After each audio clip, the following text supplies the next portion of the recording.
O'zbekiston notariati nafaqat ishonchli, balki zamonaviy va qulay tizimga aylandi. Sohadagi islohotlar natijasida notariat faoliyati tubdan yangilanib, xalqaro talablar darajasida shakllanmoqda.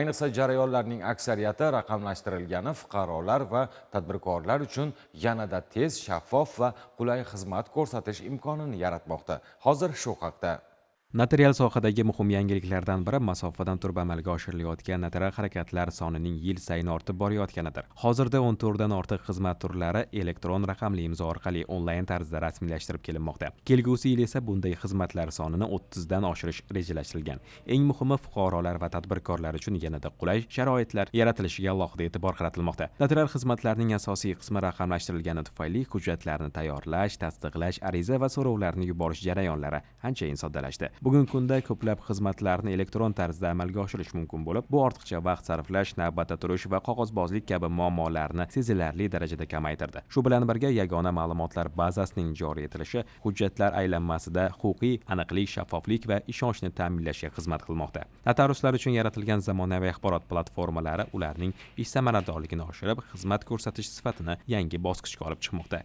Yangi imkoniyatlar, qulayliklar va shaffof amaliy mexanizmlar bilan boyitilgan ushbu tizim milliy notariatning yanada rivojlanishiga, aholi huquq va manfaatlarining ishonchli himoya qilinishiga xizmat qilmoqda. Onlayn nikoh shartnoma tuzish mavjud emas. Mana 1-noyabrdan e'tiboran nikoh shartnomasi onlayn tarzda rasmiylashtirish yili fuqarolarimizga ancha qulaylik, sharoitlar yaratildi. Ko'plab kelayotgan murojaatlarni mana hozir elektron holatda, ya'ni murojaatlar elektron holatda qabul qilib, ya'ni onlayn holatda nikoh shartnomani rasmiylashtirish hozirgi kunda amalda. Qolaversa, mana yuridik shaxslarning o'zlariga tegishli bo'lgan huquq va burchlari boshqalar bo'yicha juda ko'plab murojaatlar keladi. Ya'ni yuridik shaxslar o'zlariga tegishli bo'lgan mulklarni tasarruf etish yoki balansga olib kirish bo'yicha turli savollar bilan murojaat qilishadi. Misol balansga olib kirish holatlari qaysi tartibda, ya'ni yuridik tashkilot o'zim nomida, mulk o'zim nomida, ya'ni avtotransport yoki ko'chmas mulklar.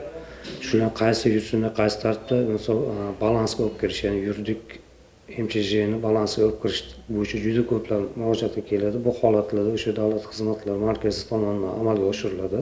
Balansdagi bo'lgan mulklarni tasarruf etish hozirgi kunda amal qilib kelayotgan qonunlarga asosan amalga oshirilyapti. Aytish mumkinki, notariuslarning o'zi uchun ham yangi imkoniyatlar ochildi. Ularning ish jarayonlari avtomatlashtirildi.